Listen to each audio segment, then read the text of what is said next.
Salut Jazzine Marciac, très heureux d'être ici encore cette année et très impatient d'être sur scène et puis j'espère que vous allez être nombreux ce soir et qu'on va se revoir dans les prochaines éditions également.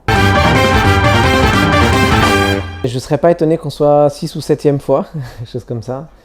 Je ne sais pas si je suis un parrain de Marciac, mais merci de le dire comme ça. Mais en tout cas, j'ai cette sensation ici quand je viens que le public m'écoute et me fait confiance et m'accepte avec toutes les différences dans les projets que je peux amener.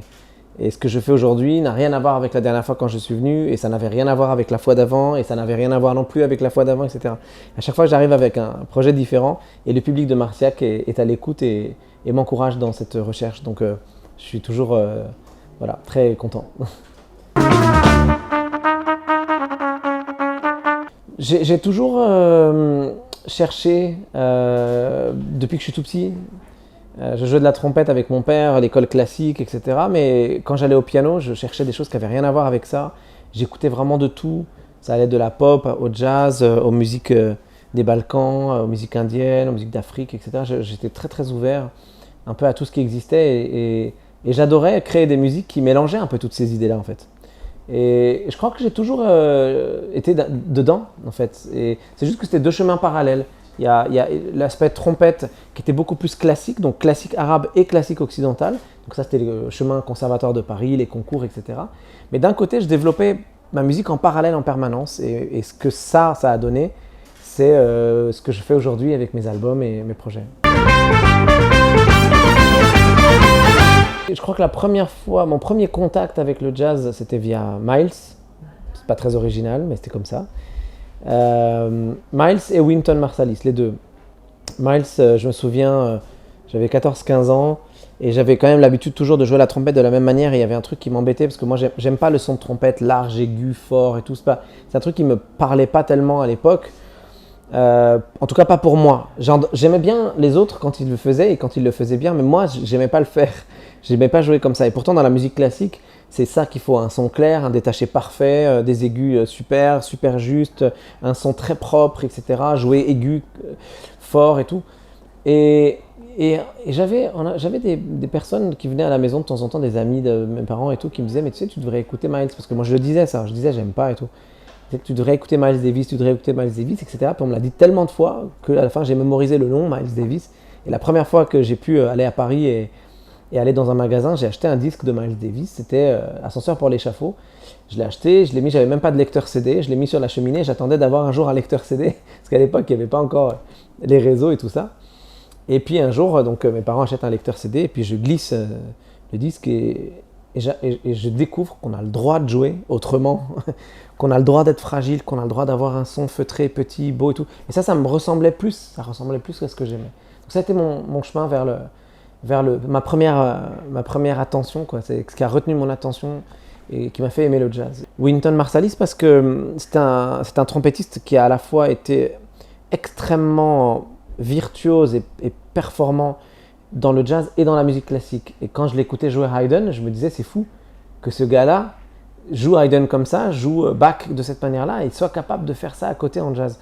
Et pour moi, ce musicien, c'est certainement peut-être le plus grand trompettiste vivant aujourd'hui. Et via lui et son parcours, je me suis intéressé aussi à toute la musique de la Nouvelle-Orléans, puis au bebop, puis à tout ça. Ça commence toujours par l'impro, toujours.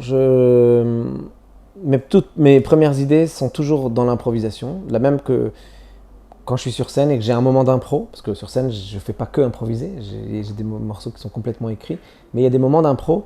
Donc je pars de rien, je vais vraiment feuille blanche et puis je développe des idées. Ça finit par devenir une composition quand je reviens dessus, quand je reviens sur mon impro et que je la travaille, et que je la modèle, et que je la range, que je la change, que je transforme les structures, que je décide comment je veux qu'elle soit orchestrée, etc. Donc là ça devient des compos. Mais le point de départ c'est toujours de l'impro, toujours. Comme tout le monde, ouais, j'étais très frustré de ne pas pouvoir assurer nos concerts. On avait une très belle tournée de prévue, je ne sais plus, 187, 88 dates, quelque chose comme ça. J'ai 2 places pour tes concerts qui ont été reportés. Qui ont été reportés 2 fois ou 3 pour certains, donc c'est assez compliqué. Après, moi, à côté de ma casquette de musicien et le fait de ne simplement pas pu aller faire un concert et d'être obligé de rester à la maison, il se trouve que par ailleurs, je suis aussi producteur de mes disques, producteur de mes concerts, et donc j'ai des employés à plein temps. Je suis responsable de mes musiciens et des tournées. Voilà, donc c'était très douloureux et très difficile, beaucoup plus que de ne pas faire de concert en fait, de devoir trouver des solutions pour ne pas licencier, etc. Et je dois avouer que l'État nous a beaucoup aidés, et heureusement que l'État était là, et on a une chance incroyable en France. Je crois que parfois on l'oublie un tout petit peu, d'avoir un pays qui certes coûte cher parfois aux contribuables parce qu'on est très taxé, parce qu'on a des impôts, parce que c'est très parfois lourd à ce niveau-là. Ça aurait dû être une leçon pour tout le monde de se dire, bon, on vit dans un pays on râle un peu, hein, on n'est pas très content parce que voilà, on est tout le temps à se plaindre de devoir payer des impôts et tout, et évidemment, et moi le premier parfois, mais je me dis ça doit sonner une cloche dans nos oreilles de se dire, ok, mais quand même, on a eu quand même une chance incroyable. Moi, je parle avec des musiciens et des artistes du monde entier, et je peux vous assurer qu'à part la France, je connais très très très peu de pays qui ont été aidés de cette manière-là par leur État. Au-delà de ça, pour répondre vraiment de manière complète à cette question, j'ai passé beaucoup de temps à inventer, à créer, à faire de la musique, et surtout j'ai passé un temps magnifique, et vraiment c'était presque une bénédiction d'avoir eu cette chance du coup d'être confiné avec ma grand-mère de 99 ans qui malheureusement nous a quittés pendant la crise, là au mois de février. Mais cette femme était une femme que j'aimais beaucoup, qui habitait chez moi à la maison, et du coup, comme j'étais pas souvent là, parce que j'allais en concert, studio, etc., là du coup j'étais vraiment à la maison et j'étais pratiquement seul avec elle tout le temps, et j'ai partagé des moments extraordinaires avec cette femme. Donc je vous laisse imaginer un siècle de vie, tout ce qu'elle a raconté. Elle avait toute sa tête, elle avait toute sa conscience, elle se rappelait de tout. Elle était d'une intelligence incroyable, et partager ces moments avec elle, c'est un truc qui restera gravé très très fort. Il y a cette notion qui a émergé de qu'est-ce qui est essentiel pendant ce confinement. Et je pense que les gens se sont rendus compte que la culture l'est.